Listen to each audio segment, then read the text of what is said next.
그때에 가이사 아구스도가 영을 내려 천하로 다 호적하라 하였으니 이 호적은 구레뇨가 시리아 총독이 되었을 때에 처음 한 것이라. 모든 사람이 호적하러 각각 고향으로 돌아가매 요셉도 다윗의 집 족속이므로 갈릴리 동네에서 유대를 향하여 베들레헴이라 하는 다윗의 동네로 그 약혼한 마리아와 함께 호적하러 올라가니 마리아가 이미 잉태하였더라. 거기 있을 그때에 해산할 날이 차서 첫 아들을 낳아 강보로 사서 구유에 누웠으니 이는 여관에 있을 곳이 없음이라. 그 지역의 목자들이 밤에 밖에서 자기 양떼를 지키더니 주의 사자가 곁에 서고 주의 영광이 그들을 두루 비치매 크게 무수하는지라. 천사가 이르되 무수하지 말라. 보라, 내가 온 백성에게 미칠 큰 기쁨의 좋은 소식을 너희에게 전하노라. 오늘 다윗의 동네에 너희를 위하여 구주가 나셨으니 곧 그리스도 주시니라. 너희가 가서 강보에 쌓여 구유에 누워 있는 아기를 보리니 이것이 너희에게 표적이니라 하더니 호련히 수많은 천군이 그 천사와 함께 하나님을 찬송하여 이르되 지극히 높은 곳에서는 하나님께 영광이요 땅에서는 하나님이 기뻐하시는 사람들 중에 평화로다 하니라. 아멘. 메리 크리스마스입니다. 즐거운 성탄절을 맞이하며 하나님께서 우리 예인 가족들에게 하늘의 신령한 축복을, 또 은혜를, 그리고 세상이 줄 수 없는 그 평안을 여러분들에게 가득히 허락해 주시기를 소망을 합니다. 이 성탄절 하면 한 해의 끝자락에 있기 때문에 성탄절이라는 그런 마음보다는 한 해가 저물어가고 있구나라고는 아쉬움을 갖고, 그래서 세상 사람들은 술 한 잔도 먹고 한 해를 망연을 하려고 잊어버리려고 이렇게 다양한 그런 모습으로 하는 경우들이 많습니다. 그러나 잊지 말아야 될 것은 12월 25일 성탄절, 예수님이 탄생하신 이날이 있다라는 사실을, 우리 인류에 있어서, 그리고 저와 여러분에게 있어서 가장 복스러운, 성스러운 바로 이날이 바로 성탄절이라는 사실입니다. 1년에 한 번씩 지나가는 성탄절이 아닙니다. 연례 행사적인 그런 것이 될 수 없다는 것입니다. 그래서 이번 코로나19 시대에 맞이하는 이 성탄절은 정말 저와 여러분에게 잊을래야 줄 수 없는 정말 영적인 추억이 담긴 그런 에베네셀의 하나님, 여호와의 일의 하나님, 나를 위해서 이 땅에 오신 예수 그리스도를 마음껏 찬양하고 예수 그리스도의 평안을 가슴 깊이 누리는 추억이 담긴 2020년 성탄절이 되어주시기를 주의 이름으로 축복합니다. 주님은 평화의 왕이세요. 예수님은 한 번도 무기를 들어보신 적이 없으십니다. 예수님은 누구와 다툰 적이 없으십니다. 싸우신 적이 없습니다. 평화의 왕이십니다. 그래서 작은 갈등이든 큰 갈등이든 국가와 국가 사이의 갈등이든 할 것 없이 여러 가지 갈등과 아픔이 있는 분들에게 이 평화의 왕으로 오셨다라고 하는 사실입니다. 또한 주님은 기쁨의 왕이십니다. 세상의 기쁨은 잠시 있다가 없어집니다. 내게 즐거운 일이 있고 좋은 일이 있을 때는 기뻐하죠. 그런 금방 상황이 바뀌어지면 그 기쁨을 우리가 잊어버리지만 예수님이 주시는 그 기쁨은 샘솟듯 하는 기쁨이에요. 우리가 누리면 또 누리게 하시고 누리면 더 크게 누리게 하시고 이렇게 기쁨을 우리에게 충만히 허락해 주시는 예수 그리스도, 기쁨의 주님으로 이 땅에 오셨다는 사실. 그래서 예수님이 오시면, 예수님을 모시면 근심과 걱정과 염려가 다 사라지는 줄 믿으시기를 바랍니다. 그래서 예수님께서 자주 하시는 말씀이 뭐예요? 수많은 사람들 걱정하고 근심하고 염려하는 사람에게 염려하지 마라, 근심하지 말아라. 너희들 하나님을 믿지 않느니? 하나님을 믿잖아. 하나님을 믿으니 또 나를 믿으라. 하나님을 믿는 사람에게 기쁨을 주신다, 평안을 주신다, 샬롬을 주신다, 우리에게 말씀해 주셨어요. 오늘 기쁨의 왕으로, 평화의 왕으로 우리 가운데 임하시는 우리 주님을 마음껏 찬양하시는 우리 성도님들 되어시기를 바랍니다. 여러분, 성탄절하면 여러분은 어떤 생각이 드세요? 각기 어린아이는 어린아이대로, 어른은 어른대로 다 생각들이 다를 겁니다. 성탄절에 대한 추억도 다르고 생각들이 다 다를 것입니다. 근데 성탄절 그 배후에 보면 무서운 그림자가 끼지 않습니까? 첫 번째 성탄절에 그 시대로 한번 돌아가 보시길 바랍니다. 마귀는 군사까지 동원을 해서, 로마 군병까지 이용을 해서 예수님을 죽이려고 했어요. 죽이려고 했다. 태어나지 못하게, 그 어린아이가 태어나는데 죽이려고 했어요. 이 시대도 보면 예수 그리스도를 어떻게 하든 믿지 못하게, 예수 그리스도를 모시지 못하도록 하기 위해서 얼마나 많은 사탄의 권세가, 사탄의 일이 가득한지 모릅니다. 아마 코로나19도 대표적인 그런 경우가 아니겠나 싶습니다. 이렇게 거룩한 날, 이렇게 복된 날, 이 성탄절에 함께 모여서 예배를 드리질 못해. 5명 이상 모이지 못하는 이런 안타까운 현장이 있습니다. 이것들을 우리가 자연스럽게 받아들일까요? 그럴 수가 없습니다. 예수님이 인자가 올 때에 믿는 자를 보겠냐 말씀하셨죠. 제대로 하나님과의 관계를 바로 맺고 예수 그리스도를 바로 믿는지를 지금 살펴보시는 그런 때예요. 마귀는 어찌하든지 간에 제때가 얼마 남지 않은 줄 알고 갖은 방법을 다 써서 예수 믿지 못하도록, 예수님을 믿지 못하도록, 예수님이 태어나지 못하도록 죽이려고 했던 그 사탄은 지금도 갖은 계략을 꾸미고 있다라고 하는 사실을 잊지 말아야 됩니다. 예수님의 성탄절 메시지는 예수님께서 저와 여러분의 죄를 구원하러 오셨다라고 하는 것입니다. 그리고 예수 그리스도가 첫 번째 오신 예수 그리스도는 구원주로 오셨어요. 구원주로. 우리를 구원하러 오셨어요. 그러나 이제 머지않아 예수님께서 다시 이 땅에 오시지만은 그때는 심판주로 오십니다. 심판주로. 예수 그리스도의 구원, 우리를 구원하러 오신 예수 그리스도, 그분. 예수께서 인류를, 여러분 한 사람 한 사람을 구원하러 오셨다. 빠져서 허우적거리며 죄악에 빠져서 죽음의 길로 걸어가던 우리들을 구원하시기 위해서 예수님이 이 땅에 오셨습니다. 우리 예수님은 궁궐에 오시지 않으셨어요. 잘 나가는 사람 가정에 오시지 않으셨어요. 자기의 힘과 자기의 재력과 자기의 권력을 자랑하는 이들 앞에 오시지 않으셨습니다. 낮고 천한 곳에 오셨어요. 너무나도 낮고 천한, 하나님 나라에서 이 땅 자체가 낮은 곳인데 이 땅에서도 또 가장 낮은 곳에 예수님이 오셨다는 사실. 왜 그렇습니까? 이 세상 사람 한 사람도 놓치지 않고 가장 낮은 사람들도 구원해 주시기 위해서 낮고 천한 곳에 오셨다.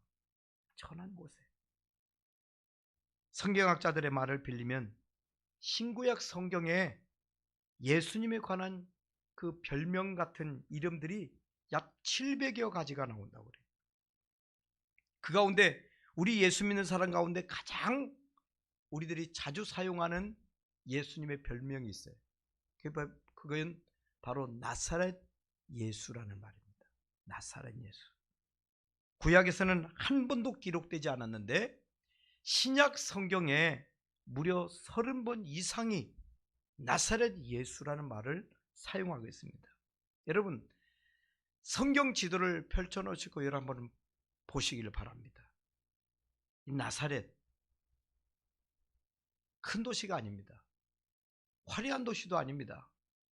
많은 사람이 지금은 나사렛 하면 알고 있지만 그 당시는 세상에 주목받지 않았던, 이스라엘 사람들에게도 별로 주목이 되지 않는 동네가 바로 나사렛이라고 하는 조그마한 동네입니다.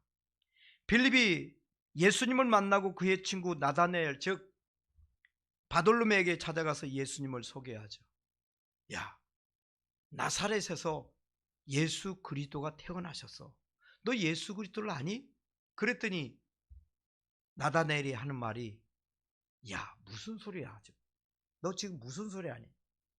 그 조그만하고 별로 알려지지도 않는 나사렛에서 무슨 위대한 인물이 났다고 너 난리를 치는 거니? 나사렛에서 무슨 선한 것이 나겠니? 말 같은 소리를 해야지. 그렇게 할 정도로 나사렛은 사람들에게 주목받지 못하던 곳이 바로 나사렛입니다. 나사렛은 유대인과 이방인들이 섞여 살던 곳이었어요. 좋은 환경은 아니에요. 천대받던 곳, 멸시받던 땅, 경제적으로는 한없이 가난한 사람들이 모여 살던 땅이 바로 나사렛이라고 하는 조그마한 땅입니다. 변두리 지역이죠. 주목받지 못하던 땅이 바로 나사렛이라고 하는 동네입니다. 가난하고 소외된 사람들이 모여 살던 곳, 그곳에 예수님이 오셨다. 오늘날 우리 예수 믿는 사람들이 예수님이 첫 번째 오셨을 때 나사렛이라고 하는 조그마한 동네에 오셨다라고 하는 이 사실을, 이 정신을 우리 또한 잊지 말아야 된다는 것이에요. 예수님은 종교 지도자들이 모여 살던 예루살렘 성에 오시지 않으셨어요. 헤롯 궁궐에 오시지 않으셨어요. 똑똑하고 많이 배운 당대 석학들이 모여있던 아테네 같은 곳에 오시지 않으신 것이 바로 우리 예수님이십니다. 예수님은 나사렛 예수 그리스도라는 이름을 즐겨 하시고 기뻐하셨던 별명 중에 이 참 좋아하셨던 별명이었던 것 같습니다. 예수님은 돌아가실 때 그 명패에 나사렛 예수, 유대인의 왕, 그 명패를 사용하셨어요. 부활하신 이후에 여인들이 예수님의 무덤을 찾았을 때도 너희들이 나사렛 예수를 찾는구나. 나사렛 예수를 찾는구나. 그분이 나사렛 예수님이셨어요. 다메섹 도상에서 예수 믿는 사람을 잡아 죽이기 위해서 젊은 혈기를 부리며 올라가던 사울에게 나타나셔서 말씀하시죠. 사울아 사울아, 네가 어찌 나를 핍박하느냐. 그때도 예수님이 말씀하시기를 사울에게 나는 나사렛 예수니라. 참 이 사실을 봐도 예수님이 나사렛 예수라는 사실을 늘 즐겨하셨고 공개하셨다라고 하는 것입니다. 지금 하나님 곁에서도 예수님께서는 나사렛 예수라 불려지기를 조금도 주저하지 않으실 것 같아요. 거기에 능력이 있어요. 거기에 은총이 있고 거기에 축복이 있어요. 그래서 우리가 우리의 삶에 어려움이 있을 때 우리는 명령을 합니다. 사탄에게 내가 나사렛 예수 그리스도의 이름으로 명하노니 병은, 가난은, 저주는 떠나갈지어다 하고 이렇게 명령을 하잖아요. 나사렛 예수라는 그 이름에는 권능이 따라붙어요. 힘이 따라붙어요. 예수님 그분은 왕의 아들로 오시지 않습니다. 제벨의 아들로 오시지 않으셨어요. 육신의 아버지 요셉의 아들로 이 땅에 오셨는데 요셉이 직업이 뭐예요? 우리 성경을 통해서 유추해 볼 때 목수라고 합니다. 목수. 존경받는 직업이 아닙니다. 당대에 돈벌이가 좋았던 그런 직업층은 더더욱 아닙니다. 그 아버지의 직업을 물려받아서 기업을 꾸려가던 분이었어요. 요즘으로 얘기하면 소년 가장입니다. 목수였던 요셉은 예수님 탄생 때 외에는 나오질 않습니다. 직업도 변변하지 못했고 환경이 변변하지 못했던 요셉은 생명이 그리 길지 않았던 것 같습니다. 일찍 예수님을 어린 나이에 남겨두고 아내 마리아를 남겨두고 이 세상을 떠나야만 한 병약한 사람이었던 것 같습니다. 예수님은 바로 그런 초라하디 초라한 가정으로 봐도 그 초라하디 초라한 가정에 오셨습니다. 혼기 놓치고 가난하게 살던 노총각에게 시집온 예수님의 육신의 어머니 마리아는 어떻습니까? 어떠했겠어요? 혼기를 놓친 노총각에게 시집오는 마리아의 형편은 어땠겠습니까? 우리가 생각하는, 우리가 상상하는, 그리고 뮤지컬이라든지 연극에 올라오는 그런 내용의 마리아는 아니었을 것입니다.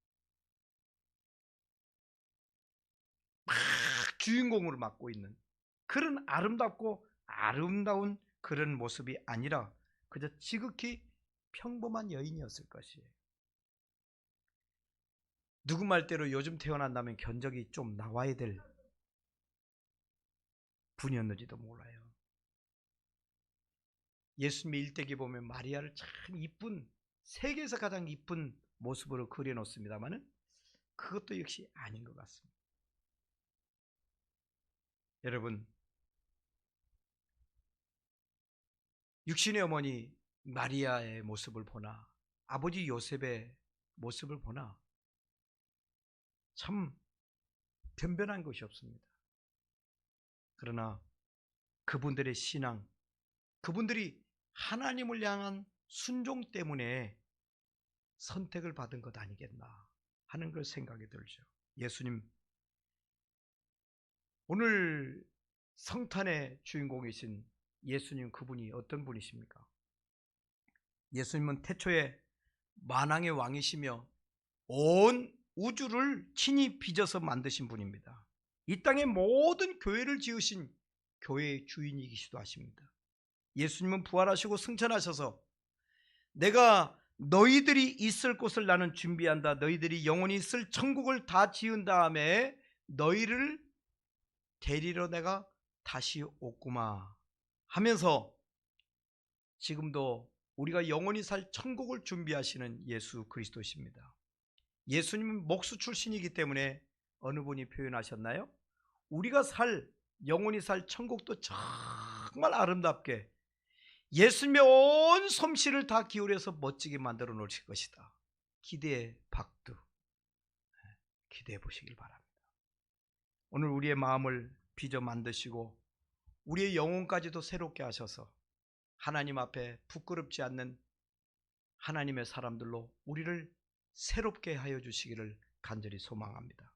오늘 본문의 저자 누가가 우리에게 전해주는 예수님의 탄생 얘기는 사실 자세히 살펴보면 엽기적이기까지도 합니다. 빈민촌 나사렛 마을, 이방인의 틈바구니 속에서 혼기 놓친 목수 아버지, 그 노총각에게나 시집갈 수밖에 없는 평범한 어머니, 더구나 그분은 말밥통, 말구유에 태어나셨어요. 여러분, 요즘에 아무리 어려워도 힘들어도 가난해도 말구유에 태어나는 아이가 있을까요? 예수님 외에 또 누가 있을까요? 오늘 본문에 의하면 로마 황제가 제국 안에 있는 모든 백성은 자기 고향에 가서 호적 신고하라고 명령을 했습니다. 그러니 얼마나 난리였겠어요. 기간을 명시해 두니 늦게 할 수도 없어요. 모두가 바삐 자기가 태어난 곳으로 호적하러 갑니다.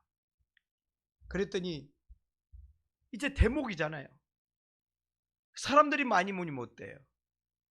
사람이 많이 찾으니 교통비도 비싸질 것이고 말 빌리는 것도 평소에는 10,000원이면 뭐 부르는 게 값이 아니겠어요? 또 자기 집을 떠나오니까 잠을 자야 되는데 여관비는 얼마나 비싸지겠어요?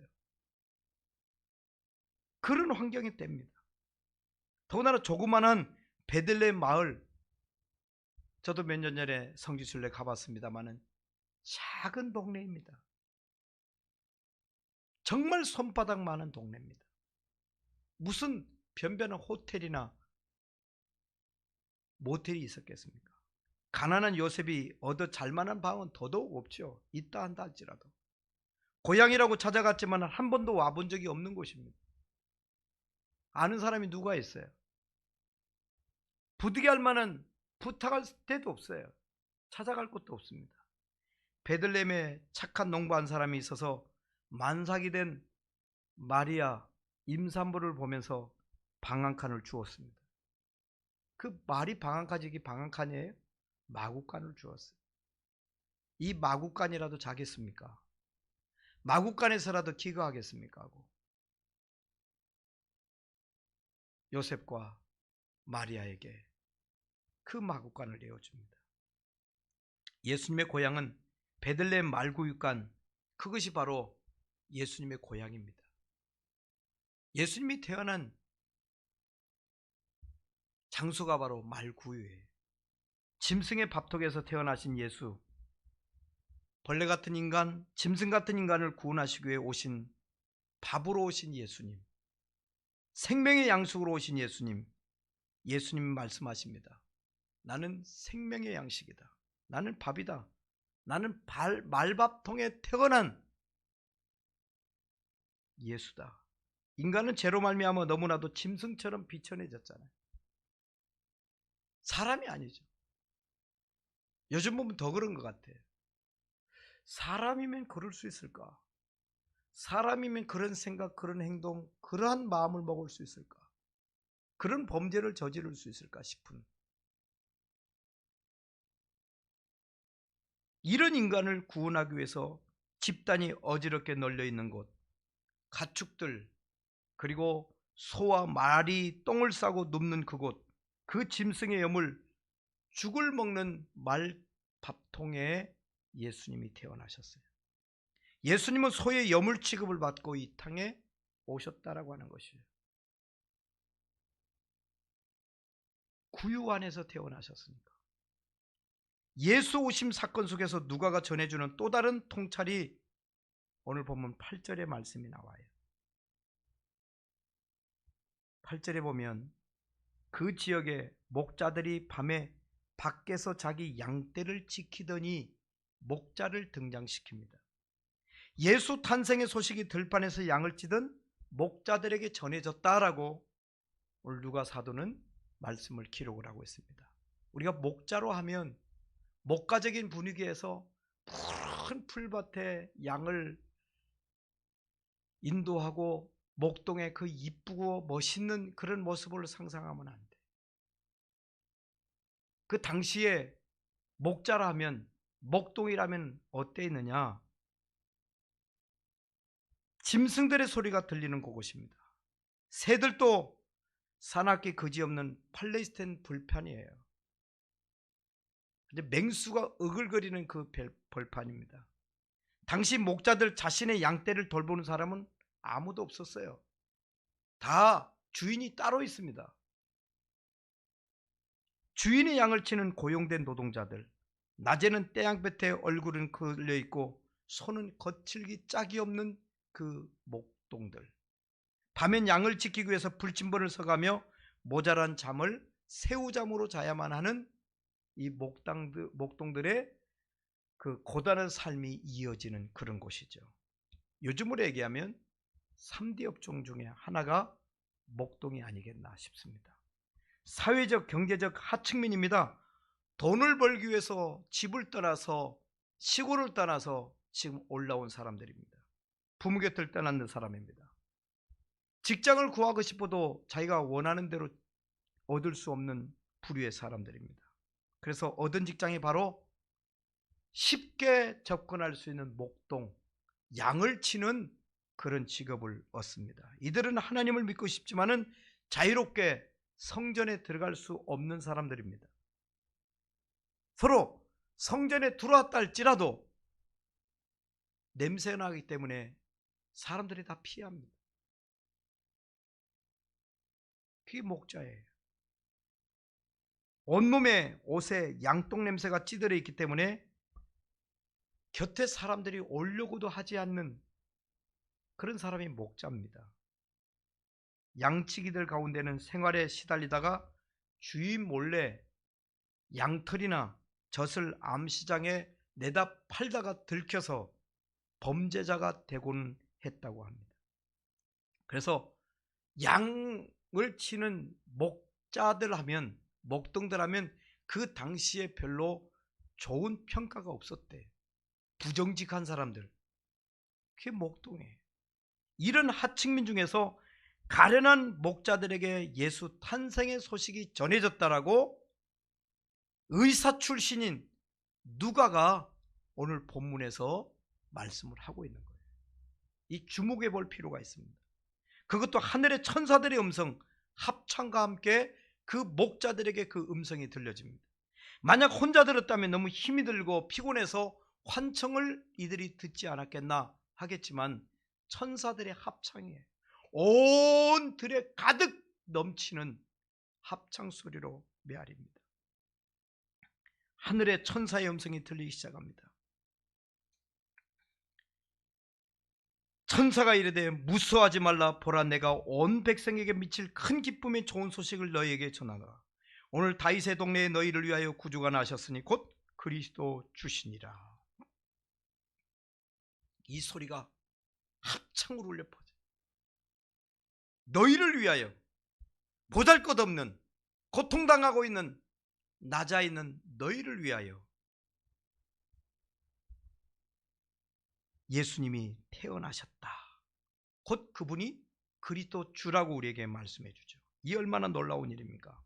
아무도 대우해 주지 않을 때 주인에게 월말 보고를 하는 날이면 매를 맞기도 하고 꾸중을 듣기도 하는데, 이럴 때에 목자에게 예수님의 탄생 소식이 전해져요. 천사가 나타나 자신을 만나주다니, 이 놀라운 일이지. 어떻게 천사가 자기를 만나줘요? 구세주가 왕자의 이름으로 오신 것이 아닙니다. 말밥통에 낡은 포대기에 쌓여 누워 있습니다. 천하에 가장 불쌍하고 가장 힘든 그런 상태, 예수님이 오셨습니다. 낮은 사람이라고 자기가 생각하고 있는데 가장 낮은 자기에게 예수님이 오셨다는 것입니다. 그런데 이 목자들이 메시아를 만나러, 예수님을 만나러 가봤더니 이게 웬일이에요? 자기보다, 목자인 자기보다 더 어려운 환경 속에 지금 예수님이 태어나셔요. 자기의 삶과 예수님의 삶은 지금 비교할 수 없는 그런 환경이었어요. 자기가 가장 낮은 곳이라고 생각했는데, 가장 불쌍하다고 생각했는데, 이 태어난 아기 예수는 더 불쌍하다 하는 그런 모습. 갈기갈기 떨어져가는 포대기에 쌓여져서 짐승들이 꼬리를 치며 소리를 지르고 있는 그곳, 아기는 깜짝 놀라서 깜짝깜짝 깨어날 수밖에 없는 그런 환경. 그곳에서 아기에게 찬바람이 들어갈까 봐 잿더미를 덮고 아기를 감싸주고 있는 것이, 그런 모습을 보게 됩니다. 메시아 구세주가 그렇게 찾아오더니 천사들의 합창이 아니라고 한다면 아무도 구세주라고 생각할 수 없는 그런 환경이 이 목자들 앞에 펼쳐졌습니다. 이분이 바로 예수님이셨습니다. 이분이 구세주입니다. 이분이 우리 메시아가 되셨다라고 하는 사실입니다. 예수 그리스도, 그분이 태어나신 이날, 이 성탄절에 우리들에게 막연히 생각하는 그런 환경이 아니었으면 참 좋겠습니다. 이 세상에 예수 믿는다고 하면서도 자신의 신분을 너무 고고히 여기는,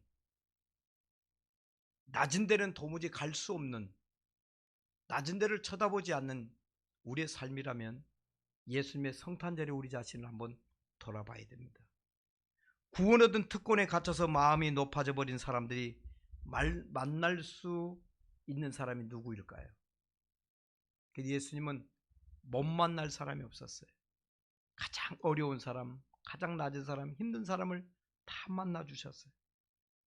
여러분, 오늘 이 순간에도 이 성탄절에 오신 여러분들 중에도, 이 예배를 인터넷상으로 들으신 여러분들 중에도 내가 이 세상에 가장 가난해, 가장 힘들어, 그런 생각을 하시면서 하나님 앞에 나오신 분이 있습니까? 여러분이 어떤 가난에 찌들어 있는 삶을 산다 할지라도 예수님은 그보다 더 진한 가난한 자리에 임하여 계셨습니다. 여러분의 어려운 형편을 이해하시고 고쳐주시고 예수님은 반드시 회복해 주실 것을 믿으시기를 바랍니다. 온갖 멸시와 천대로 상해진 여러분보다도 낮은 곳에 와 계십니다. 그렇기 때문에 예수님은 우리의 고통을 너무나도 잘 알고 계세요. 우리의 아픔을 너무나도 잘 알고 계세요. 그 주님이 여러분들과 함께 임마누엘, 함께 해 주시는 하나님으로 여러분에게 오셨다는 사실입니다. 오늘 이 2020년 이 성탄절을 맞이하면서 여러분이 예수 그리스도를 기쁨으로 맞이하고 영접하면 하늘의 은혜와 하늘의 은총과 하늘의 축복이 여러분의 삶 속에, 여러분의 가정에 가득히 넘쳐나게 될 것입니다. 우리 조국 대한민국 안에서 예수 그리스도를 맞이하는 진정한 메리 크리스마스가 이루어지는 축복의 은혜가 우리에게 가득히 넘쳐나기를 바랍니다. 저는 이제 말씀을 맺으려고 합니다. 지극히 높은 곳에서는 하나님께 영광이요, 가장 높은 곳에서도 우리 예수님을 만나면 그보다 더 기쁘고 즐겁고 평화스러운 일은 없을 것입니다. 내가 가장 잘하는 일이 있다면, 우리들이 가장 잘하는 일이 있다면 예수 그리스도를 만나는 거예요. 우리가 좋은 사람을 만나는 것 참 좋은 일입니다. 그러나 예수님을 만나는 것은 어떻게 표현할 수 없는 가장 귀한 일입니다. 크리스마스는 예수님을 만나는 날입니다. 크리스토마스, 예수 만나는 날. 진정한 예수님 만나서 여러분의 삶에 어둡고 칙칙하고 죄 많은 것이 다 사라지고 하나님의 평강과 구원의 은총이 가득한 진정한 크리스마스가 여러분의 삶 속에 열려지기를 주의 이름으로 축복합니다. 기도하겠습니다. 하나님 아버지, 고맙고 감사합니다. 오늘도 우리에게 귀한 말씀을 들려주시고 하나님이 우리에게 그 말씀 속에 우리들이 깨닫고 하나님 앞에 바로 살기를 하나님 원하고 계시다는 사실을 깨닫게 해주셔서 진심으로 감사합니다. 예수님은 낮고 천한 곳에 오셨습니다. 우리 또한 우리 주위를 돌아보며 어렵고 힘든 이웃들을 못 본 채 하지 않게 하시고, 특별히 이 코로나19로 인해서 얼마나 많은 사람들이 고통 중에 있습니까? 우린 그들을 위해서 기도하는 무릎이 있게 해주시고 그들을 사랑으로 섬길 수 있는 마음이 있게 해주시옵시며, 힘든 영혼들을 생명 되신 예수 그리스도에게로 인도할 수 있는 전도자의 열정을 우리들에게 허락해 주시옵소서. 낮은 곳에 오신 예수 그리스도를 환영하며 진정한 크리스마스를 이루는 하나님의 아들과 딸들이 되게 하옵소서. 예수님의 이름으로 기도하옵나이다. 아멘.